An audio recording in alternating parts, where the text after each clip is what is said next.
Zanzibarian.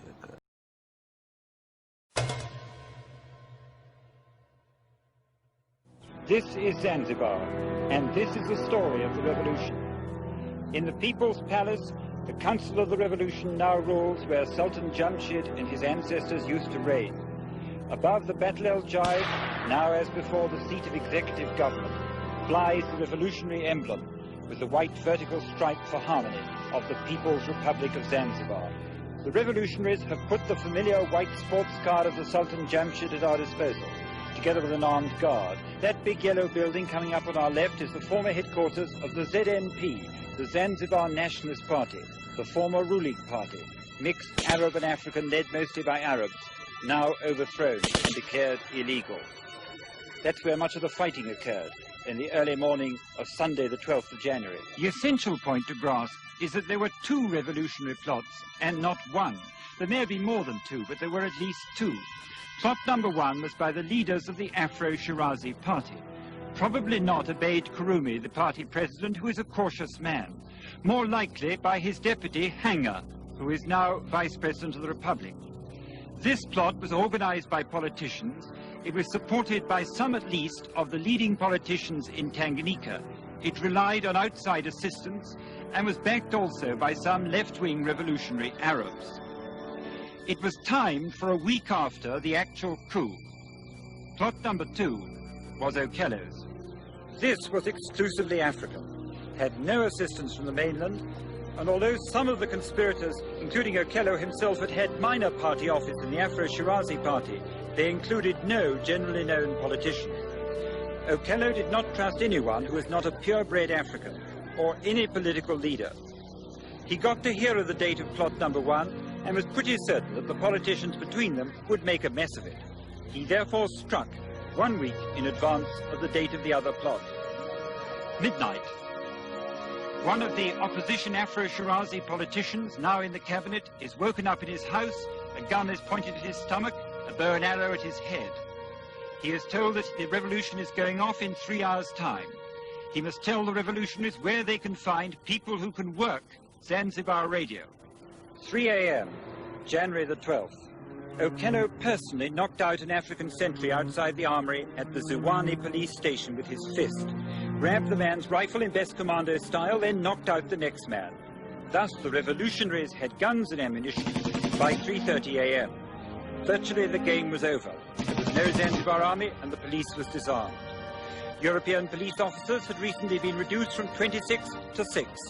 Their chief, Commissioner Sullivan, rallied the remains of his force at the Malindi police station.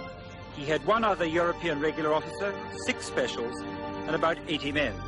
Between them, they had 5 rifles. They broke into a sports store, got tutus and shotguns. They let one revolutionary truck get right to the end of this bridge before intercepting it. The revolutionaries fled and the police won 15 more rifles, but they had still no reserve ammunition. The Sultan and his family had plenty of time in which to get away, which they did first on this small yacht and then on that larger one which was wireless back from Tanga. Why didn't the ministers also get onto a boat? No one really knows. They had plenty of opportunity and were urged to do so by their European civil servants. The police commissioner's position was now hopeless at Malindi, but the rebels still did not attack. From the community center at Rahaleo, which incorporates the radio station, Okello directed the battle.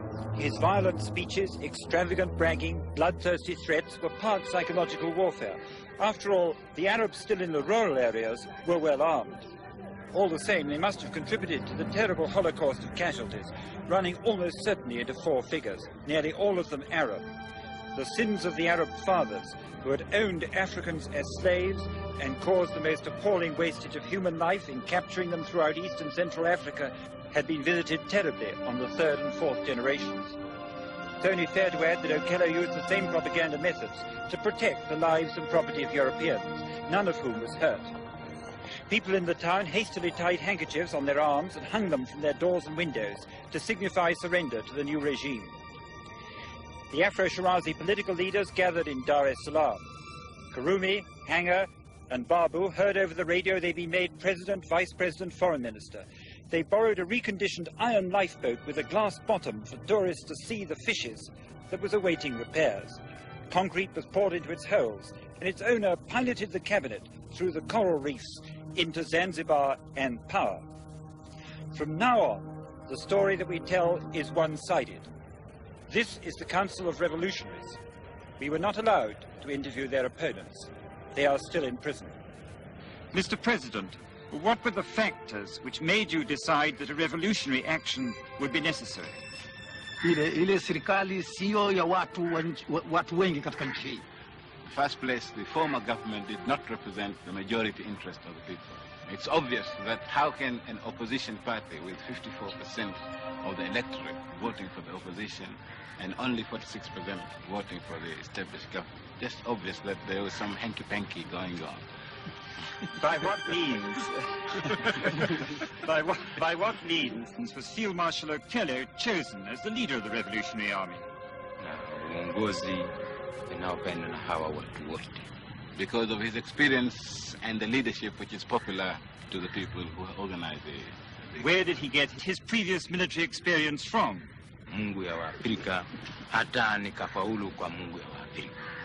He said he was trained here by the God of the Africans, gained experience through the God of the Africans, and we succeeded through the God of the Africans.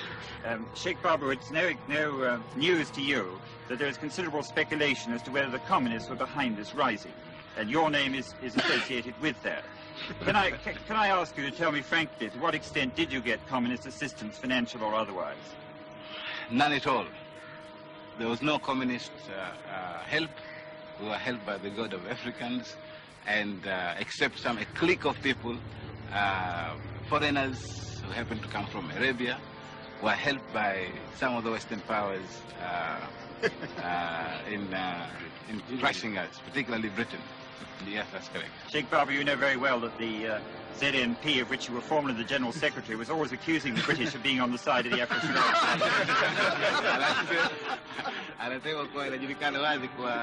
It is fairly well known that that is not true.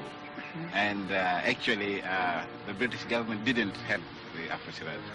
Is it not the case that ZNP did used to accuse the British government of this? Sasa ananiuliza mimi kwa mimi nilipokuwa ni secretary wa chama cha Hizbu zamani. I think that is correct. That was stated. That's politics. Why did you, as a matter of fact, change sides, Sheikh Babu? I was attracted by the ZNP with its program, which I thought was for the good of the whole entire people of the country. But when I realized that this program was never intended to be put in practice, and instead they put me in prison, so I decided that this was not an honest party, and decided to be on the side of the angels. Sheikh Babu, did you yourself know that there was going to be a revolution? I never knew. Revolution now. You were in Dar es Salaam when the revolution took place. Right. What was the first news you got of it? The first news I got of it was the government is collapsing, that the armory was taken and the two police stations were taken over. That was the first news I heard of the revolution. There was a Cuban consulate, I think, or embassy recently opened in Dar es Salaam. Do you think that had anything to do with the revolution? Absolutely nothing, because he also was taken by surprise. And he asked you what was happening? Yes, he asked me what was happening in Zanzibar, and I had nothing to tell You didn't know either? I didn't know either. I was just as ignorant as he was. Brilliant couple of innocents. Meanwhile, things in Zanzibar are getting back to a kind of normal. There's a noticeable absence of tourists. None are now allowed to land. Or of Arabs in the streets. Many of them are still in detention camps. Many of the Europeans, particularly those with senior civil service appointments, are packing up to go. But some still remain, and they are safe. They're even racing their sailing boats from the sailing club.